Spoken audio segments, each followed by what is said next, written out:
J'ai toujours cette approche d'avoir des briques qui marchent bien et sachant qu'après les briques peuvent communiquer entre elles. Donc c'est un des enjeux pour moi de la DSI, c'est justement ces échanges de données. Et souvent, je dirais, le diable se cache dans des détails et qui sont vraiment très pénalisants. Donc le but, c'est de rester vigilant, de beaucoup échanger, notamment avec des expériences surtout.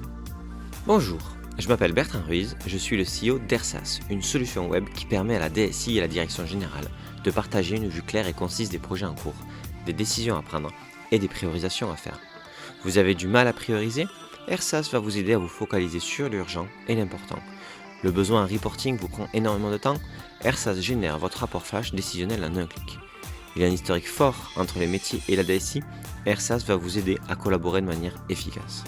En 2022, en partenariat avec Aliancy, le média de la transformation numérique, nous avons décidé de lancer une saison pour interviewer des DSI sur un sujet critique, la révolution numérique dans l'industrie.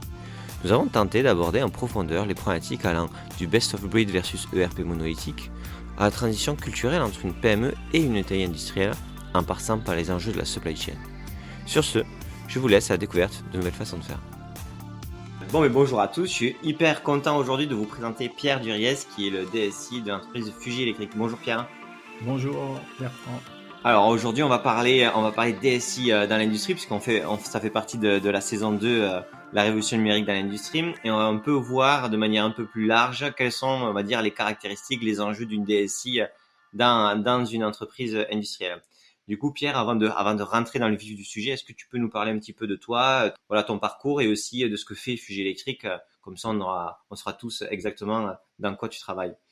Entendu. Donc j'ai une formation de développeur informatique et j'ai fait plusieurs sociétés de services. Et en tant que donc développeur dans une société de services, j'ai été amené à travailler donc pour Fuji Electric pour faire leur chaîne de fabrication de capteurs de pression, puisque Fuji Electric, c'est une société qui est leader sur certains points dans les capteurs de pression pour l'industrie lourde, c'est-à-dire que les capteurs de pression sont faits ici à Clermont-Ferrand. Donc il y a une grosse partie mécanique, électronique, et il y a une partie de métrologie, donc pilotée par des ordinateurs. Donc j'avais commencé à travailler pour Fuji Electric en développant ce système en tant qu'externe, et après j'ai donc intégré Fuji Electric pour continuer en interne, donc en tant que responsable informatique industriel. Et petit à petit, donc l'informatique prenant de plus en plus de place dans les sociétés, je suis devenu DSI, puisqu'on a un système assez complexe, c'est-à-dire qu'on a beaucoup de métiers et donc beaucoup de logiciels métiers aussi. Ok, d'accord. Et donc du coup, ça fait combien d'années que vous êtes chez Fuji ? Moi, ça doit faire à peu près 25 ans. Ok, donc vraiment vous êtes rentré développeur dans le début de l'informatique dans l'industrie. L'informatique étant de plus en plus présente dans tous les pans de l'entreprise, bah forcément on a besoin d'avoir une direction là-dessus et du coup vous en interne là-dessus. Ok, très bien. C'est un peu ce qu'on voit aujourd'hui aussi, hein. Voilà, c'est-à-dire qu'au début, ouais, c'est des briques un peu séparées, et puis on se rend compte que les briques doivent communiquer. C'est-à-dire quand on a un ERP, un système MES, donc pour faire le suivi de la production, il faut arriver à un moment qui communique et après que ça soit beaucoup plus fluide. Et donc, qui dit ERP dit aussi justement aller de plus en plus vers d'autres services. C'est de la production, mais c'est aussi rentrer les commandes, le suivi des appros. Et puis après arrive bien sûr un CRM. Donc tout ça doit vivre ensemble parce qu'on a tous la même finalité en fait. Ok, non mais très clair. Mais c'est intéressant parce que c'est aussi une analogie avec ce qui se passe aujourd'hui, c'est-à-dire l'IT devient de plus en plus présente dans l'ensemble des pans de l'entreprise. Donc du coup, on a besoin d'avoir un chef d'orchestre pour que l'excellence opérationnelle interne, mais aussi pour le client, soit présente. Et donc du coup, ben, c'est des postes qui évoluent rapidement. Ok. Et donc du coup, juste pour être sûr de comprendre de ce que vous faites, donc vous avez des usines qui fabriquaient des capteurs. C'est bien ça, hein? Voilà, donc c'est ça. Donc on a deux chaînes de production. Initialement, on faisait qu'une partie du capteur. Donc on recevait deux, trois éléments en simplifiant qui viennent du Japon, notamment la partie électronique. C'est quand même un domaine d'expertise forte pour eux. Et nous, on avait construit autour de ça le cœur du capteur. Donc ensuite, on l'a complété puisque autour du capteur, il y a un boîtier, différents éléments. Donc c'est-à-dire qu'on est capable de faire le capteur entier, sachant qu'il y a toute une gamme de capteurs. Donc, on a fait nous-mêmes notre chaîne de production à notre façon, c'est-à-dire qu'elle est différente de celle des Japonais qui avaient la leur. Et donc, c'est un succès collectif puisqu'il y a des bancs techniques qui sont très techniques, qui ont été réussis il y a déjà une vingtaine d'années, qui continuent de fonctionner. Et bien sûr, ils ont été améliorés, etc. Et en parallèle, on a aussi une chaîne de production de variateurs de fréquence. Ok. Et est-ce que vous pensez du coup par rapport du coup à votre voilà à votre histoire ou autre que en fait les DSI dans les industries sont des DSI d'abord qui connaissent la technique des chaînes de production et que du coup après ils montent en compétence sur le reste de la parce qu'en gros comme c'est votre cœur de métier en termes de fabrication. C'est une bonne question. Moi, c'est mon parcours, sachant que je prépare la relève, c'est-à-dire qu'il faut toujours préparer la suite. Donc, celui que j'ai embauché qui fait la suite de la programmation de la chaîne de production est destiné à prendre ma suite, c'est-à-dire qu'il a aussi énormément participé dans le remplacement de l'ERP, il participe à toutes les couches du dessus, c'est-à-dire il faut voir l'ensemble des services, l'ensemble du flux des données pour faire les bons choix, c'est-à-dire on ne travaille pas que dans un service. Un service, en fait, c'est un échange de données avec nos collègues ou des personnes extérieures, comme des clients, par exemple. Ok. Et est-ce que du coup, si on fait cette analogie-là, donc en gros, c'est il faut être, dans l'industrie, votre expérience, c'est qu'en maîtrisant et en comprenant les enjeux IT du cœur de métier qui est la production, ça vous permet d'avoir l'expertise qui vous permettra plus tard en poste de direction de faire les bons choix parce que voilà. Et est-ce que si on parle du e-commerce, il faudrait que les DSI de plateforme e-commerce soient d'abord des DSI du coup du marketing par exemple pour pouvoir maîtriser l'ensemble de l'IT. Est-ce que c'est une analogie que vous pensez vraie sur d'autres secteurs? Pas forcément. Voilà, je ne sais pas si on peut généraliser. Ce qui est certain, c'est qu'il faut avoir en soi cette sensibilité. C'est-à-dire que certaines personnes sont des développeurs et resteront des développeurs, mais c'est pas péjoratif, hein. Et d'autres ont l'envie d'aller plus vers la compréhension des autres services et l'échange des données. Typiquement, pour être DSI chez nous, il est effectivement préférable de comprendre la chaîne de production et du coup le RP, à minima. Sachant qu'il y a énormément d'autres choses, même si on est une chaîne de production, on a énormément d'autres activités. On a un bureau d'études, on a des réalisations de systèmes industriels. Donc tout ça, c'est une part à ne pas négliger dans le rôle d'un DSI. Au final, de toute façon, on dit toujours la même chose, c'est que le DSI, il faut qu'il soit extrêmement proche des métiers et des cœurs de métier pour pouvoir mieux comprendre comment les briques techniques doivent être mises en place, quel niveau d'interopérabilité, quel niveau d'exigence sur les scellés on doit avoir, et que s'il est un peu trop loin du métier, qu'il est un peu trop, on va dire, informatique ERP, c'est là où il y a le souci, quoi. Il faut être très, très à l'écoute des différents services. C'est un peu comme un conseil, c'est un peu comme si on était en expertise des autres services, qu'on les écoute et qu'on essaye de leur apporter des solutions, mais en leur suggérant, c'est-à-dire on n'est pas là pour imposer. On a la vision interservice que non, peut-être pas, mais c'est eux qui savent le fonctionnement au quotidien des choses qu'ils ont à faire, des ennuis qu'ils ont. Et donc, notre rôle, c'est de se dire, sur toutes les tâches qu'ils ont au quotidien, c'est les tâches un petit peu rébarbatives, il faut qu'on les simplifie de façon à ce qu'ils soient concentrés sur les tâches où il y a vraiment une valeur ajoutée pour eux et pour la société. Ok, très clair. Et donc du coup, quand voilà, on a échangé sur ce podcast-là, on en a parlé de l'importance donc du coup de la donnée, de son stockage, de son traitement, de l'uniformisation, de son référentiel. Est-ce que vous pouvez nous parler un petit peu plus, vous, par rapport à ce que vous avez vu dans Fuji électrique, cet enjeu-là et comment vous l'avez traité? Donc là, l'enjeu de la donnée, c'est important parce que la donnée, en fait, c'est ce qui va circuler entre services et entre applications métiers. Donc, moi, je fais souvent le parallèle entre le fait de faire collaborer les services et de faire collaborer les logiciels métiers. C'est-à-dire que dans les deux cas, c'est un petit peu compliqué, mais c'est un peu notre enjeu. Et qu'est-ce qui circule entre les services et les logiciels métiers? C'est la donnée. Donc, ce qui est important, c'est de pouvoir la capter, faire son acquisition. Dans certains cas, la qualifier, notamment pour un CRM, c'est important de qualifier les données pour pas s'embarrasser de données inutiles en fait. Et ensuite, le but, c'est bien fluidifier les flux de données, de digitaliser en fait, de façon à apporter les données aux bonnes personnes, c'est-à-dire faire des tableaux de bord et que les gens soient focalisés sur leurs données et pas noyés dans l'ensemble des données. Ok. Mais du coup, par exemple, par rapport à ça, au niveau industriel, c'est quoi les enjeux? C'est que la donnée, par exemple, dans les machines industrielles, remonte pas forcément parce que à la base, elles n'étaient pas connectées, que donc du coup, vous avez dû les connecter en plus. C'est le fait que il n'y a pas de protocole ou de standard de normalisation de données, donc du coup, il faut il faut les créer soi-même et donc du coup, ça crée toute une complexité aussi. C'est quoi un peu les deux, trois enjeux clés sur la donnée en soi dans l'industrie? C'est d'être un maître de ce qu'on fait. Donc, par exemple, pour la chaîne de production, ce sont des développements qui ont été faits maison et qui ont déjà plus de 20 ans. Donc, ça veut dire qu'on maîtrise. Donc, on peut adapter notre outil pour la finalité, c'est-à-dire rendre une traçabilité sur la production qui soit optimum.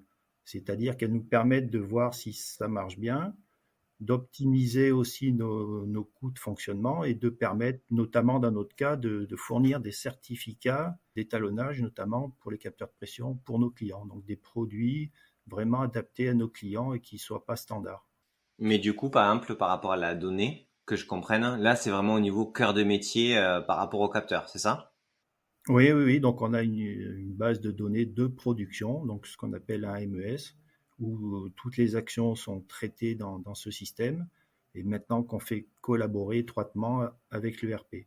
C'est-à-dire que la commande, elle est issue de l'ERP, elle arrive sur la chaîne de production, elle est consommée et en retour, on fournit les informations. Donc nous avons fait le choix d'être complètement séparés, MES et ERP, de façon à avoir la maîtrise d'un MES à 100%. Ce qui fait que récemment, on a changé de ERP, ça s'est passé plutôt facilement. Du coup, par rapport à ça, c'est intéressant. Enfin, ça m'interroge. Du coup, il y a peut-être des fois une différence entre ça, c'est intéressant et ça m'interroge, mais là, ça m'interroge. On verra.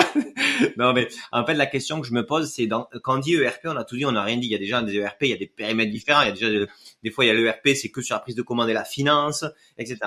Et au tout début de l'industrie, ben, les gens, les SAP, etc., ont fait des solutions all-in-one qui faisaient tout, enfin, qui faisaient beaucoup de choses parce que dans tous les cas, il n'y avait pas de solution spécialisée. Aujourd'hui, le MES, c'est l'outil IT de suivi de production qui vous permet d'avoir une vision globale de tous les processus qui ont été faits, à quel moment, pour quel type de pièce, et du coup qui vous donne une traçabilité globale sur la chaîne de production. C'est bien ça. C'est tout à fait. Et comme c'est des développements maison, on a pu faire des choix technologiques qui s'avèrent gagnants à terme, puisqu'en fait, on a une base de données qui est gratuite, on a des développements, on n'a pas de frais de runtime, etc. Donc ça, mis bout à bout sur 20 ans, c'est une somme considérable, avec une souplesse inégalée. Donc du coup, il nous faut vraiment un développeur qui gère ça. En fait, c'est cœur de métier pour vous parce que c'est de là que vous allez avoir une vraie optimisation, compréhension de vos outils de production, comment ils fonctionnent, l'adapter par rapport à des besoins, à des conséquences hétérogènes. Et vous avez réduit le scope de l'ERP à, au final, une gestion du cycle d'achat, du bon de commande, du stock, qui est quand même beaucoup moins cœur de métier, beaucoup moins complexe en soi ou beaucoup moins, on va dire, besoin de la table.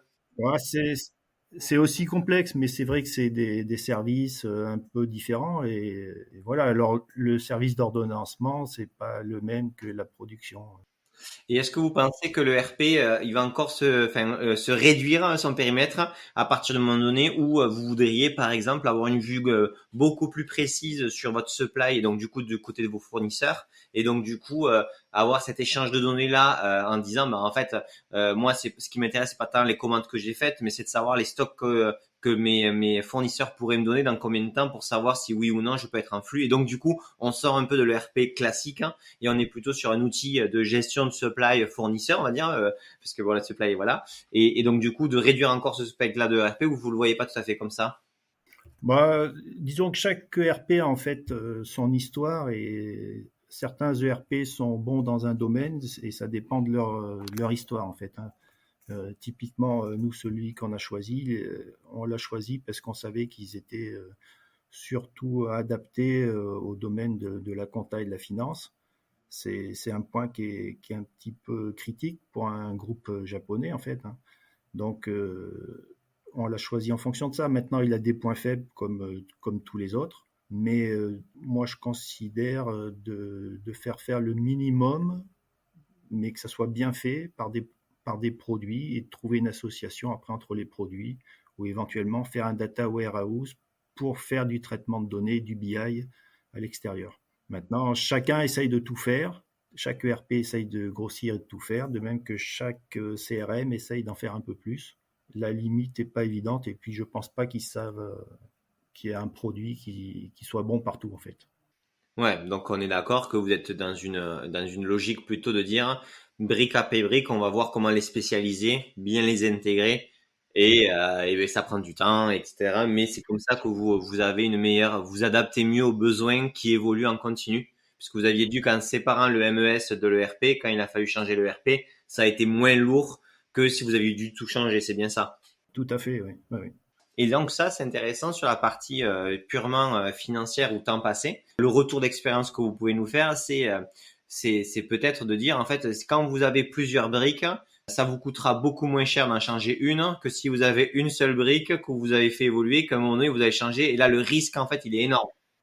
Ouais, tout à fait. Oui, on a aussi vu des clients qui utilisaient le même ERP que nous, qui était un ERP initialement très confidentiel. On a vu des clients qui ont essayé de changer, qui ont fait marche arrière et ils étaient vraiment coincés d'avoir un petit peu propagé le ERP partout. Ils étaient vraiment, ça veut dire qu'ils arrêtaient vraiment toute leur production le temps de changer, ce qui est juste pas possible. Ouais, financièrement impossible. Donc du coup, on a quand même un super enjeu là en disant attention, le RP monolithique sur l'ensemble ou sur une couverture fonctionnelle trop importante peut complètement mettre en danger financièrement sur le long terme l'entreprise puisque vous serez en incapacité de le changer sans arrêter votre production de manière globale. Et en plus, même si vous le faisiez, il y aurait un risque énorme parce que il y a quand c'est gros, plus c'est compliqué à reprendre. Et donc du coup, dans une logique de minimisation du risque ou dans tous les cas financiers et techniques, le fait d'avoir plusieurs briques bien intégrées vous permet quand même de mieux gérer ce risque-là, c'est ça? Pour mon expérience personnelle, oui. À l'échelle de fusil électrique, hein, voilà. J'ai toujours cette approche d'avoir des briques qui marchent bien et sachant qu'après les briques peuvent communiquer entre elles. Donc c'est un des enjeux pour moi de la DSI, c'est justement ces échanges de données. C'est le sujet d'introduction qu'on avait. Ok, trop clair, très très clair. Ok, on parlait de data et vous avez parlé de data warehouse. Donc aujourd'hui, data warehouse, c'est énormément plutôt on a des données qui sont éclatées partout et donc du coup, on va les retraiter pour en faire des tableaux de visualisation pour comprendre certaines corrélations ou autres. Est-ce que vous voyez le futur de la data warehouse plutôt orienté, donc ça c'est plutôt les ETL, hein, donc on vient chercher la donnée, on les met. Est-ce que vous voyez aussi l'intérêt sur le reverse ETL qui est en train d'arriver en disant, mais en fait maintenant on va pouvoir créer un référentiel de données éclatées dans divers outils en disant, ben, la donnée du stock c'est dans le RP, la donnée de la capacité de production c'est dans le MES, et donc du coup de toujours synchroniser ces données-là grâce à une data warehouse qui a ce reverse ETL là, ou c'est quelque chose qui arrivera bien plus tard parce que c'est pas mature? Ah, je sais pas où ça en est. Ok. Aujourd'hui, c'est vraiment de la visualisation, de la compréhension de la donnée. Et ça, déjà, ça vous aide à avoir des tableaux de reporting que vous n'aviez pas avant, c'est ça? Ok. Et ces tableaux, ils sont utilisés par la direction, par les opérateurs, par tout le monde? Bah, pour le moment, ils sont en train de se mettre en place, hein. Donc, ce dont je parle, c'est pas forcément que des choses qu'on a réussi à mettre en place, hein. C'est un peu la direction vers laquelle je m'oriente, hein. Mais effectivement, donc l'objectif, c'est de donner, d'apporter la donnée au bon endroit, la bonne donnée au bon endroit, c'est-à-dire un manager de production va avoir besoin de ses KPI et d'autres auront besoin d'autres informations, comme la maintenance, ils vont avoir besoin d'informations, mais il faut l'apporter simplement de façon à ce que ça soit leur quotidien et un outil pour eux, donc un tableau de bord en fait. Et donc, du coup, on est d'accord que là, on est vraiment on est en train de supprimer les Excel qui sont partout dans l'entreprise. On a unifié l'endroit où il y avait la donnée et on va former et donner la capacité aux gens de faire en lecture leur propre tableau de bord pour qu'ils puissent avoir une donnée unifiée et partager les tableaux de bord avec l'ensemble de l'entreprise. C'est ça? Alors l'Excel, je pense pas qu'il disparaîtra, hein. Surtout dans une société japonaise où tout est fait dans Excel, même des comptes rendus de réunion. Mais ouais, on en est là, oui, oui, c'est bizarre, c'est comme ça, voilà. Donc non, il y a pas mal. En plus, il y a moyen de faire du BI dans de l'Excel, donc c'est un des moyens. Il y en a d'autres, hein. Ok, d'accord. Donc aujourd'hui, du coup aujourd'hui c'est une uniformisation de la donnée, mais il y a quand même ce côté Excel qui va rester parce que culturellement c'est bien ancré. Excel, ça peut être le point final où on projette les données dans Excel, donc pourquoi pas, oui. Ok, d'accord, très clair. Bon, voilà, vous avez parlé du MS, de l'ERP, etc. Il y a une question en fait de gros projets, donc structurellement, on les place dans l'année, c'est des choses qui sont discutées avant les budgets parce que ça implique l'entreprise, on peut faire des comparatifs, même des appels d'offres pour voir, etc.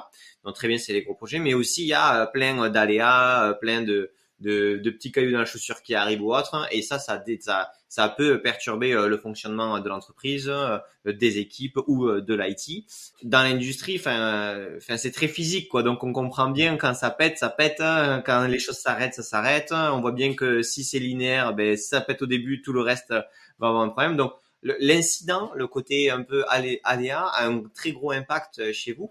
Comment gérer ces temporalités ou... Bah, c'est un des enjeux, hein, dont on parlait juste avant le début de l'enregistrement, hein. C'est effectivement, donc, on a plusieurs rythmes, comme dans tout métier, je pense qu'il y a plusieurs rythmes. Moi, enfin, je vois trois rythmes, c'est-à-dire le rythme à très court terme, c'est-à-dire le quotidien, les soucis, on va dire, typiquement, les petits soucis, les plus gros, notamment la sécurité, des choses comme ça, éventuellement des pannes. Donc là, on n'est pas maître de ce que vous avez appelé les aléas, mais qu'il faut adresser rapidement. Et après, il y a donc le moyen terme, ça serait plutôt le moyen terme, c'est commencer à améliorer, renouveler ce qu'on a en douceur, et puis le long terme qui serait justement poser une infrastructure un peu plus lourde et rénover, rajouter des briques logicielles et les faire discuter entre elles. Donc il y a ces trois rythmes et l'enjeu, c'est effectivement d'être capable de poser nos projets par rapport à tout ça, avec des rythmes imposés aussi par les ressources à la fois humaines et financières. Bien sûr. Donc en fait, trois rythmes, trois flux. Et ces flux-là, ben, le but c'est quand même d'avoir sous maîtrise tous les aléas parce que on a les équipes, la façon de faire, et puis on peut peut-être simplifier le legacy qui était celui qui générait le plus de problématiques en support au final. Ça c'est un premier point. Il y en a un second, c'est les petites améliorations en continu. Et donc du coup, c'est une typologie de flux qui est différente. Et après, il y a les gros projets structurants. Ok. Et sur ça, en fait, il y a trois types, il y a trois façons, il y a trois gouvernances de gérer ben, la priorisation à l'intérieur de chaque flux. Et j'imagine que des fois, quand un des flux devient trop important, il pénalise les deux autres. Ouais, bah forcément, il n'y a pas de société qui a autant de ressources qu'elle le souhaiterait. Ça n'existe pas. Donc, on s'adapte au quotidien. En fait, c'est un des enjeux, je pense, mais dans tous les métiers, hein. On a tous des journées de travail limitées, un nombre de collègues limité. Donc, c'est notre enjeu, hein. Je considère que nous, on s'en sort pas trop mal. Donc, surtout en cette période assez stressée quand même, hein. C'est-à-dire qu'on a quand même passé une période stressée, même si elle n'est pas finie. Ok. Et du coup, sur ces flux-là, notamment sur le flux infrastructure global ou autre, hein, qui sont des investissements longs, où les retours d'investissement peuvent être longs, etc. Comment aussi vous benchmarkez, vous aidez à comprendre un petit peu les orientations, parce que bah, du coup, on peut être vite manquer de temps, on peut vite manquer de conseils, on peut vite être aussi un peu accaparé par des vendeurs de solutions qui ont pignon sur rue, etc. En fait, c'est pas forcément facile de comprendre les orientations et les points positifs et négatifs de chacun d'entre eux. Comment vous vous y prenez à ce niveau-là? Eh bien, je dirais effectivement, on est sursollicité déjà, c'est-à-dire que le téléphone, les emails, les SMS arrivent beaucoup pour nous proposer de nous aider, mais comment on y arrive? Donc en restant un peu vigilant, en échangeant avec d'autres DSI lors de salons ou ben, comme on est en train de faire maintenant, par exemple, ça permet de prendre du recul. c'est intéressant. Donc moi, j'ai pas mal de discussions avec d'autres DSI que je connais, où c'est des discussions apaisées, où on échange nos retours d'expérience. C'est-à-dire quand on démarre un projet, on sait qu'on va avoir des problèmes, mais on ne sait pas lesquels en fait. Quand on change de RP, on sait que ça va être difficile, mais à quel point on ne sait pas. Et puis effectivement, souvent, je dirais, le diable se cache dans des détails et qui sont vraiment très pénalisants. Donc le but, c'est de rester vigilant, de beaucoup échanger, notamment avec des expériences surtout. Parce que sur un salon, vous allez découvrir des produits présentés de manière idéale, et puis la réalité est quand même un peu différente. Il y a la vraie vie, quoi. Ok, très clair. Donc, ouais, ok, donc, voilà, c'est vraiment du côté réseau, partager avec d'autres DSI qui ont fait ces typologies de projets-là avant, bien comprendre qu'est-ce que ça leur a apporté, si si c'est des contextes qui sont similaires aux vôtres ou s'ils avaient des points de différence. Ok, très clair. Et au niveau, là, on parle très orientation solution, puis il y a aussi des visions de l'IT qui changent. Par exemple, le cloud en était une, hein, il y a moi, je vois arriver une vision, donc on en parlait un petit peu, le fameux best of breed qui va commencer possiblement à être vraiment possible grâce au reverse ETL qui permet de synchroniser des outils entre eux et où la synchronisation, c'est vous qui l'avez. Sur des révolutions technologiques fortes, comment vous percevez? Est-ce que c'est des choses où en fait il faut être un peu en avance de phase pour prendre le tournant au bon moment, ou est-ce que c'est plutôt de dire en fait c'est trop lourd techniquement et financièrement parlant, et il vaut mieux que les gros aillent avant pour qu'on puisse voir une vision un peu plus claire. Comment on se positionne par rapport à ces évolutions de la technologie qui sont quand même pas évidentes à appréhender en termes de timing et de potentiel? Ouais, j'ai pas entièrement réfléchi sur cette problématique, hein. C'est vrai qu'on a déjà pas mal de projets, je dirais même jusqu'à du assez long terme, hein. Donc, j'ai pas d'opinion là, sur ce sujet. Pas de problème, hein. Et donc du coup, bon, moi là on parlait donc de typologie de projet, et donc du coup il y a des équipes qui sont derrière. C'est elles qui font vivre ces flux, ces rythmes, etc. Au niveau donc d'une DSI industrielle qui a réussi à gérer ses flux, qui a réussi à créer un cadencement, on va dire des priorisations, enfin voilà, qui est mature. Comment c'est quoi votre vision des équipes, des points de difficulté que vous avez eus, et aujourd'hui comment vous êtes organisé? Donc, pour revenir un peu sur Fuji, donc on a deux sites qui sont très proches, d'une dizaine de kilomètres, qui sont reliés. Donc c'est une difficulté supplémentaire, c'est-à-dire qu'il y a une chaîne de production de chaque côté. Donc au niveau DSI, l'avantage c'est que techniquement on est quand même relié par fibre. Donc on est une petite équipe, hein, j'ai quand même que 3 collègues. Donc j'essaye de répartir les tâches et les fonctionnalités et les compétences. Et c'est assez compliqué parce qu'il y a vraiment beaucoup, beaucoup de boulot, et puis tout se rejoint un peu. C'est-à-dire que je ne peux pas dire à un collègue de se mettre uniquement sur une tâche, sachant qu'il va avoir besoin des autres. Donc, l'important, c'est effectivement de responsabiliser ces gens, de les rendre assez autonomes, mais quand même de donner une direction pour avoir un suivi de planning et savoir comment on avance et vers quoi on va. Mais les compétences humaines sont très importantes, y compris la réalisation d'une équipe, c'est important, mais y compris avec une équipe externe. C'est-à-dire que j'ai quand même la chance d'avoir des prestataires externes avec lesquels on a établi une relation de confiance. Pour moi, c'est une partie de l'équipe. Ouais, il n'y a pas de distinction vraiment là-dessus. Et du coup, aujourd'hui, donc 3 en interne et en externe, c'est combien de personnes à peu près? Bon, ben, j'ai deux contrats de support, hein, donc avec une petite société, mais quelqu'un qui est hyper pointu et qui me suit, j'allais dire, depuis le début, et puis une autre société un peu plus classique. Voilà, donc après, l'équilibrage est pas évident, quoi. Voilà. Ouais, bien sûr. Et aujourd'hui, dans l'entreprise, par exemple, voilà, vous avez dit l'impact de l'IT sur la chaîne de production, sur tous ces enjeux-là.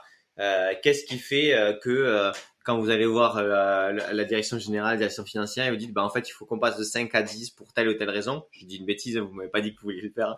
Mais qu'est-ce qui fait qu'en fait, à un moment donné, on dit, mais attends, il faut vraiment qu'on surinvestisse dans l'IT, parce que ça peut être un élément de différenciateur, c'est un élément qui fait tourner la boutique versus d'autres budgets qui sont aussi importants. C'est comment on fait passer ce message-là, comment on évolue là-dedans, parce que c'est quand même au cœur de votre activité, mais ça reste une industrie et donc du coup, forcément, acheter une machine, etc. Ce sont des gros budgets, mais c'est peut-être plus facile de le vendre en interne.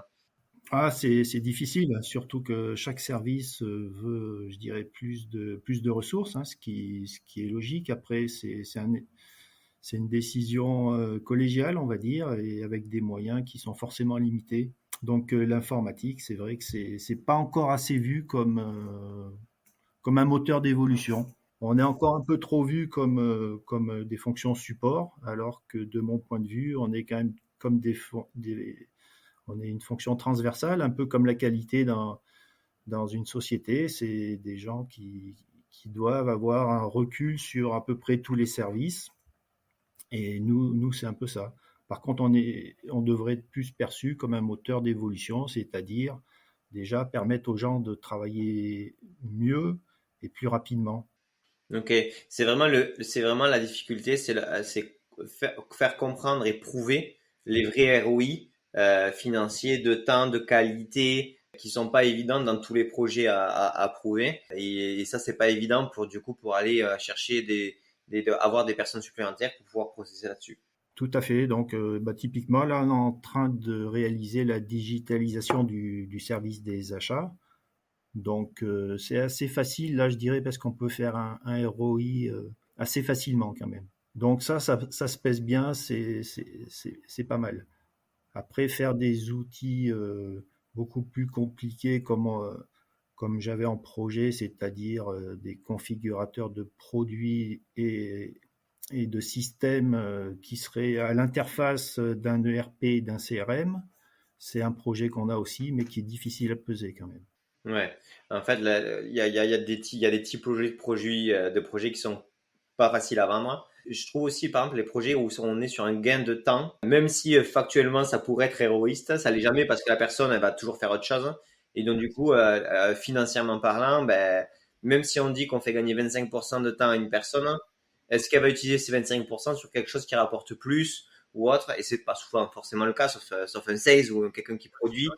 Et donc du coup, on est sur en fait un statu quo de même si les processus et outils sont pas parfaits, sont pas ouf, est-ce que ça nous rapporte de l'argent de faire gagner du temps à nos collaborateurs? C'est affreux ce que je dis hein, comme ça, mais c'est au final c'est ça. Mais c'est exactement ça en fait, hein. C'est exactement ça. C'est en fait, les gens on les paiera toujours le même prix, donc en gros, des fois, pourquoi faire ça? Donc on est vraiment sur une question de qu'est-ce que le vaut le temps des gens et est-ce que ce temps-là, on pense qu'ils pourraient l'utiliser de manière beaucoup plus productive dans des choses qui rapportent plus.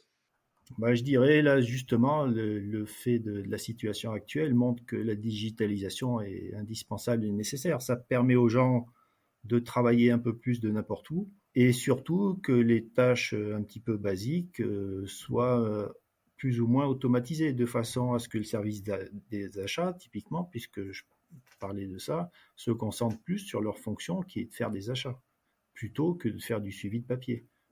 Ouais. Mais ça veut dire aussi que l'entreprise, elle est ou la direction générale est dans une logique où il va y avoir de la croissance et que donc, du coup, une meilleure utilisation des compétences clés de l'entreprise et la réallocation sur des tâches à haute valeur ajoutée est clé. Et c'est pas tout le temps aussi clair que ça, je trouve, dans la conception de, si, c'est sûr et certain que si les gens il faut qu'on focalise les gens sur les tâches à haute valeur ajoutée parce que c'est ça qui va créer de la valeur et ça c'est héroïste. Ce discours-là, il n'est pas aussi clair que ça tout le temps.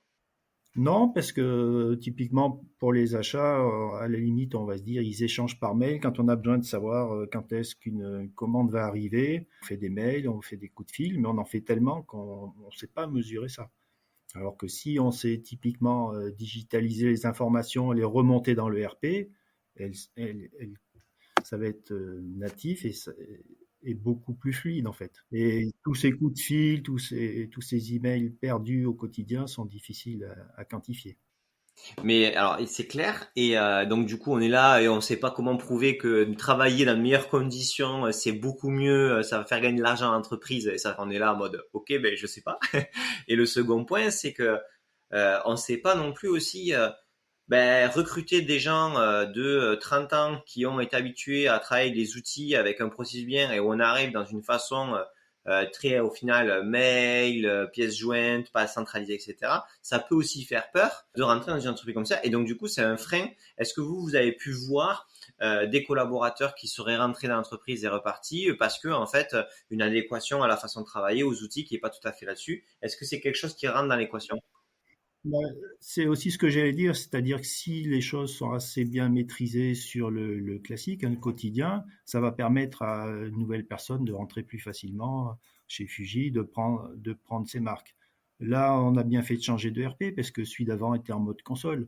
Donc, quand on a embauché des personnes, c'était assez difficile de les faire travailler sur un ERP en mode console quand même. Donc, on se rend compte que c'est pas très attrayant non plus.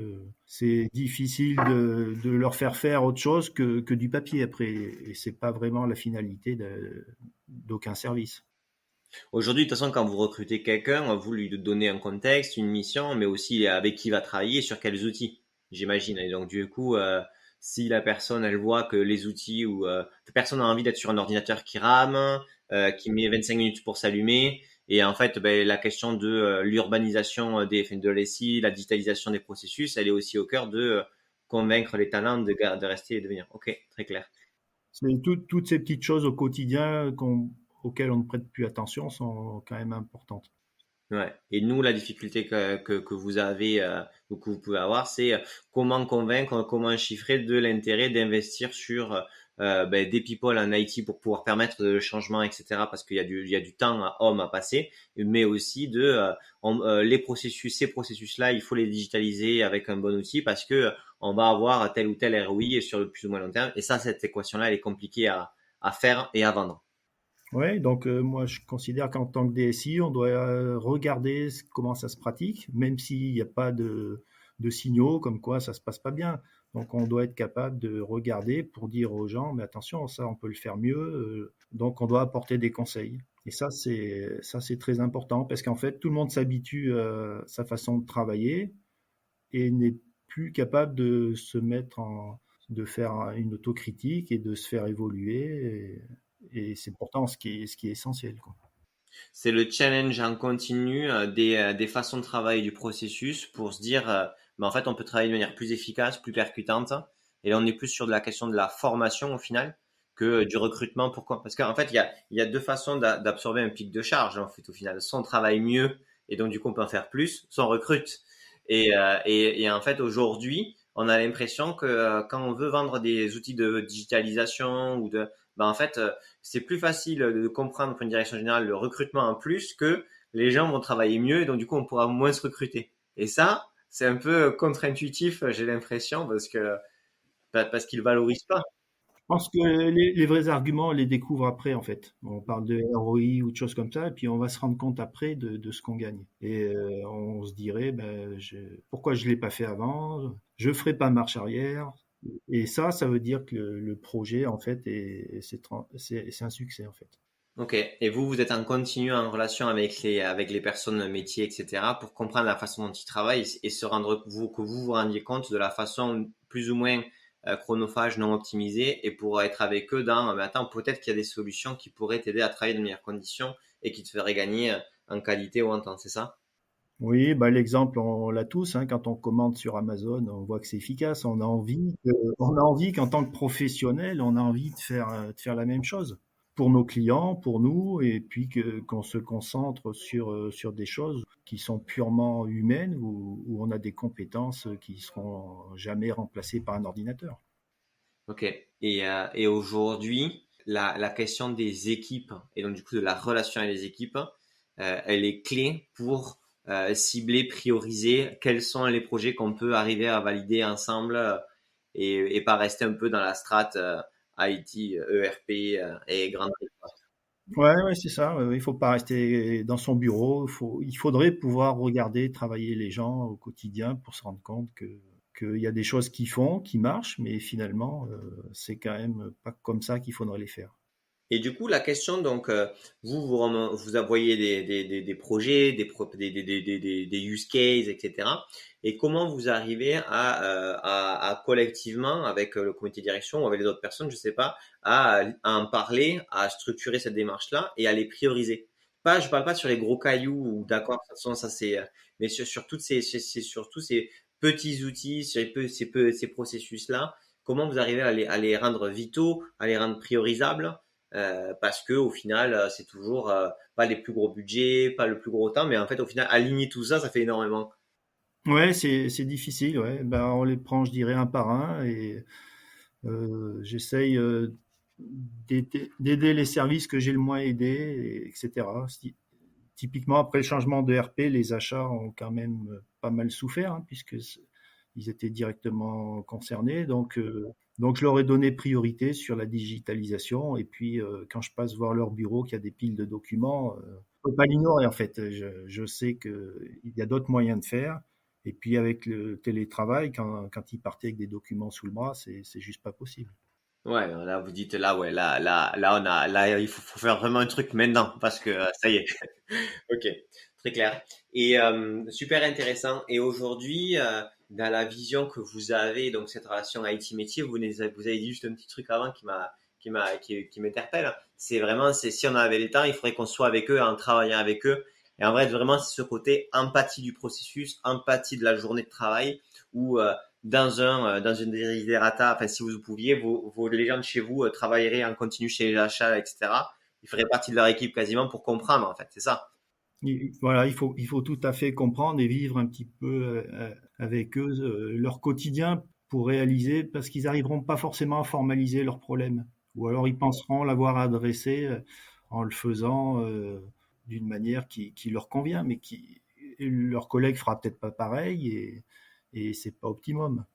On est vraiment dans une rupture de l'ancien AMOA, AMOE, méga siloté. On est dans IT métier, cadre ensemble, comprennent ensemble, interroge la problématique ensemble, parce que l'IT a une forte empathie, parce qu'elle se déplace, parce qu'elle essaie de comprendre, et parce que le métier est d'accord pour investir du temps, parce qu'il comprend que sans son temps à lui, on ne pourra pas trouver de solution adaptée. Et c'est aussi c'est un changement de comportement ou de réflexion des deux côtés qui fait que les projets peuvent fonctionner, c'est ça?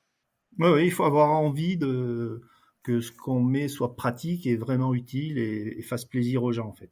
On avait commencé comme ça sur la chaîne de production, là où avant on faisait tout à la main, on notait tout sur des carnets, c'était juste pas possible, hein. Donc, en plus c'est source d'erreur, donc ça peut être au détriment de la qualité du produit qui sort.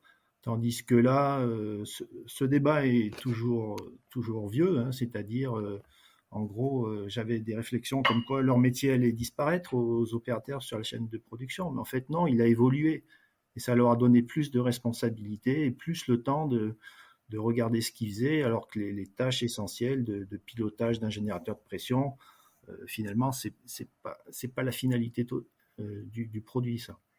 Ok, non mais c'est top. Du coup, bah, aujourd'hui, j'imagine que les relations entre IT et métier, elles sont saines dans le sens où vous avez toujours mis en place une relation de confiance et de partenariat en continu. Bon, on essaye, c'est pas toujours évident. En plus, on a tous les corps de métier, donc il y a beaucoup d'interlocuteurs. On a à la fois de la mécanique, on a un bureau d'études, on a des gens qui vont sur le terrain, des commerciaux, donc c'est vraiment compliqué. Il y a un service après-vente aussi. Donc voilà, il faudrait plus de bras, c'est certain, ou les prendre un par un, calmement, et les aider à progresser, quoi.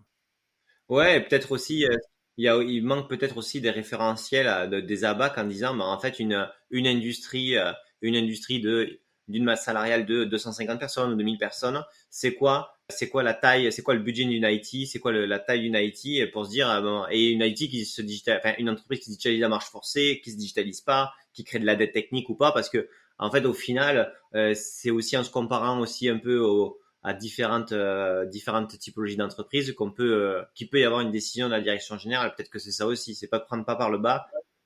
Ouais, les ABAC existent, par exemple, en nombre de PC, combien est-ce qu'il faut de personnes en support. Donc déjà, rien que là, on n'est pas bon. Mais Les abats quasi sont, mais pour l'instant, ça va pas suffi. À voir comment craquer le problème de l'IT n'est pas une fonction support et vraiment fait partie du moteur de la croissance de l'entreprise. Il faut attaquer par un projet, le réussir et montrer ce qu'on gagne, et on va gagner la confiance d'un petit peu tout le monde, et peut-être que le service d'à côté sera intéressé et réceptif et deviendra moteur, et c'est ça qui est important. Bon, mais j'espère que vous avez kiffé ce podcast. Comme toujours, n'hésitez pas à le partager sur LinkedIn, à le partager à vos collègues, chefs de projet IT, DSI. Ça nous aide toujours à trouver de nouveaux et des DSI toujours plus intéressants.